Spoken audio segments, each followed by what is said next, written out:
Hey, what's up turtles? It's Crick here with Blackout Outdoors. Today I'm going to be doing a video on the Mountain Hardwear Trinity jacket.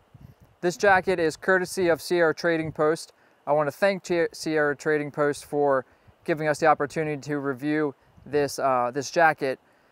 Also, there will be a link included in the description that will give you, the viewer, a 25% off discount pretty much any item on Sierra Trading Post. So what you need to do is put that link in the address bar and it'll take you to the site and a discount will be applied. If you don't know what Sierra Trading Post is, it's a really great website for discounted gear. So if you're looking for a certain piece of gear, definitely check that out and you can probably find it discounted. But this is the Mountain Hardwear Trinity soft shell, breathable and completely waterproof jacket. So on Sierra Trading Post, this jacket is going for $251 and some change. Retails for, I believe, $350. And like I mentioned before, it's a soft shell. And that literally means just basically the texture of the fabric. It's soft, you really don't get that crinkle effect as you would normally on a lot of weather and waterproof shells, excuse me. It is completely waterproof, and this sort of falls under the line and in the activity categories as you know, high activity levels in the colder months of the year. I'll touch on that once I get into some of the features of the jacket. But on the bottom, running the entire circumference of the jacket, is a drawstring, and there's two different positioning, or I guess cinching points. There's one on the left side and one on the right side. Really nice to have it on both sides, that way you can even the jacket out. You don't have it just pulling from one side. You have two pockets on the front right here that feature YKK zippers and sort of reversed, and or meaning they're waterproof because you have this fabric running on the entire outside of the zipper track. And as I pull this down, you'll see the track exposed. And then as you zipper up, when the track meets, this isn't, you know, 100% completely waterproof, but it's almost there. And you'll find that on, you know, all waterproof shells, this type of taped zipper track, if you will. And then at the top of the zipper, there's sort of this little, I'll call it a carport for the zippers, so that there is a little gap where the zipper meets at the end where the tracks meet to keep this, keep water out of that, and that's featured on the other side as well. Under each armpit, there are pit zips. Again, feature that finished material over the zipper track. This is black, contrasting here. Two-way zipper on here, up or down. These are kind of a pain, not the easiest or smoothest pull while you're wearing the jacket to open these up a little bit. One of the few gripes I have with this jacket, I'll talk about the other ones as I touch around the jacket. But nonetheless, a nice feature that if you do need to get some extra, you know, heat, if your activity level is increasing and your body temperature is rising, and you feel like you do need to, dump some more heat, it's nice because obviously the pits, your head, you know, your crotch, all those, and your feet, those areas are really high heat areas where your body expels heat, which is important to keep them, you know, keep them covered, but also to expose them when you need to dump excess heat. Moving on each end of the sleeves, each wrist, there is an adjustable system here to accommodate to if you're wearing a glove will fit securely. This is large enough to have a glove pinch under there, and then you can cinch it to the size you need, which is really nice to keep cold breezes, keep snow from coming up your sleeves, anything like that. Just hook and loop system present on both sides. And since I'm here in the icons here, this is the dry Q. This is the technology and a line from Mountain Hardwear. It's basically, there's an Elite, a Core, and an Active. This is the Core, which is right in the middle. The Elite obviously is the highest technology in the dry Q line. That's sort of reserved for the most extreme sort of activities in the colder months. But basically it has to do with the fabric. Mountain Hardwear not buying any finished fabric and assembling it. They're doing it all themselves with the polyester of the shell. But nonetheless, it's a really, really nice, highly breathable, waterproof shell for colder months. Not an insulative shell, it is a shell, so you would need to insulate properly depending on the weather, but it's really going to work nice as a shell, and it does work really nice as a shell. Moving on to the hood system, I really like it on this jacket for a few reasons. One, it already has, or it has a sort of reinforced or shapened brim, if you will, a stiff brim, which is really nice as it sits on the head. It doesn't allow the hood to come over the eyes, depending. This hood will accommodate a helmet.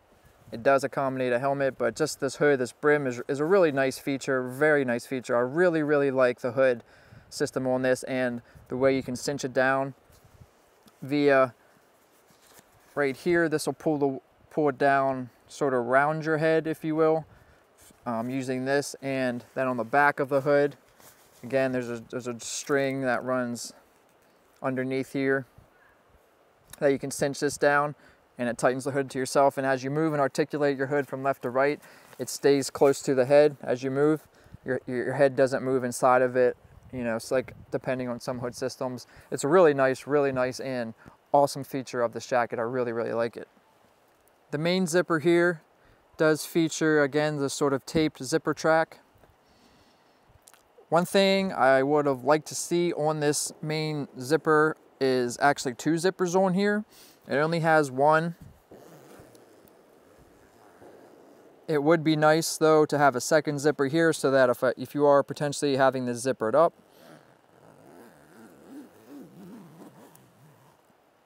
then you could have a second one down here to actually, you know, if I could zipper this up a little bit, that way I could have this open, have, you know, some more heat get out, or just whatever, just another nice little feature for you to be able to tailor depending on the activity. Doesn't feature that, I'm not sure why, but it would have been nice to see it on this jacket. One other thing, since I'm on the outside of the jacket, and this is pretty much the last thing I'm going to touch on the outside of the jacket, is there's no external pockets, no chest pockets up here. These hand warmer pockets, and or just, you know, two external pockets in general, are nice, but it would be nice just to see one up here, depending if the zipper track's running perpendicular to the ground or parallel.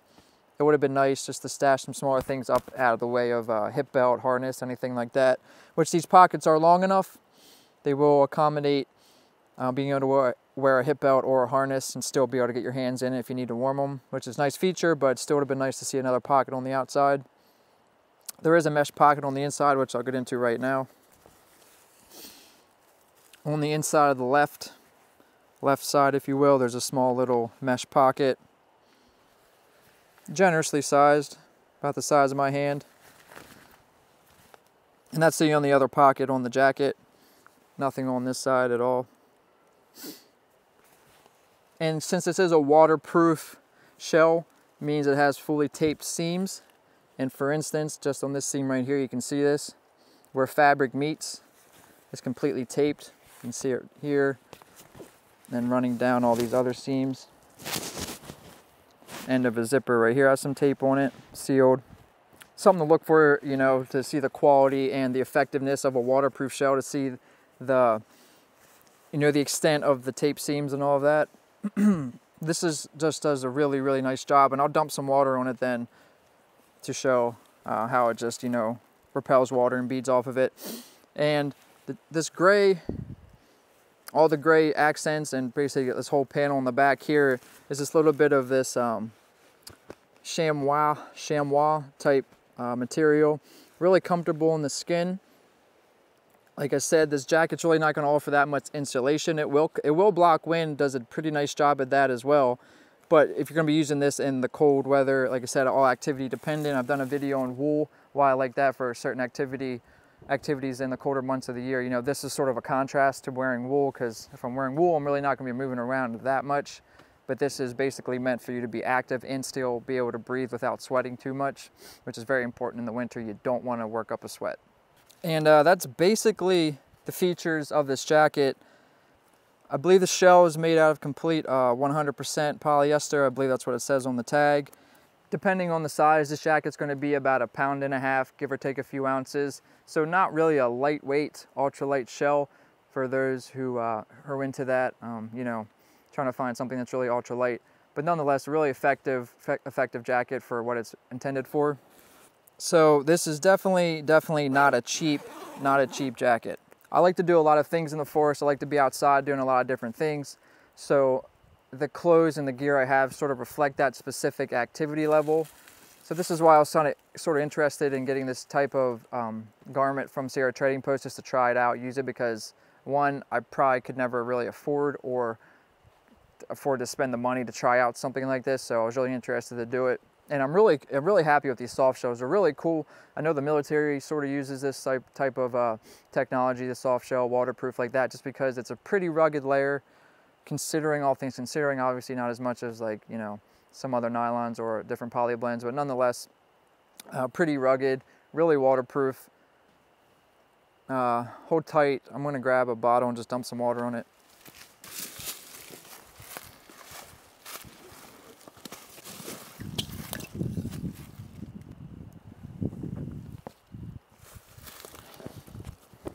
Just gonna dump some water to show you. Obviously dumping water is really not gonna mimic rain because it's a ton of water in one spot, but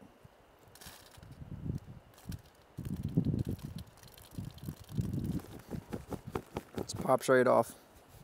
No absorption. And this is a pretty extreme test, you know, that much water concentrated in one single spot, but nonetheless, super repellent. Really awesome. Really awesome type of technology and shell in general. If there's any things I didn't cover, or any questions you have about this jacket, this type of technology, this, you know, sort of shell or garment outer layer, leave a comment, let me know, start an exchange. Like I said, for the price, it's pretty expensive for a shell, so depending on your activity level, if you're gonna be out in the dead of winter, being really active, you sort of do need appropriate gear. I mean, you can't just go out, you know, like in jeans and a sweatshirt, stuff like that, as opposed to you could if you're just hanging out by a fire. So that's where the sort of, you know, price comes into play in technology for those who want to be super active in the dead of winter and, you know, really snow-covered environments. But all in all, it's a really cool jacket. The colors I could give or take, but this black, you know, I really like. Just because it's muted, I don't really like a lot of bright colors in general. But with that being said, I hope the video is helpful. Like I said, leave a comment. If you had experience using soft shells, waterproof, highly breathable, all of that type of stuff, let me know. I'd like to thank Sierra Trading Post again for giving us the opportunity to work with them and be able to, you know, try out some different gear. And specifically, I'd like to thank Chris at Sierra Trading Post. Go check out their site if you're looking for any pieces of gear. You might be able to find it at a discounted price. Remember to check out blackoutdoors.com. Check us out on Facebook. Check out Black Owl on Instagram. This is Craig signing out with Black Outdoors. Later, Turtles.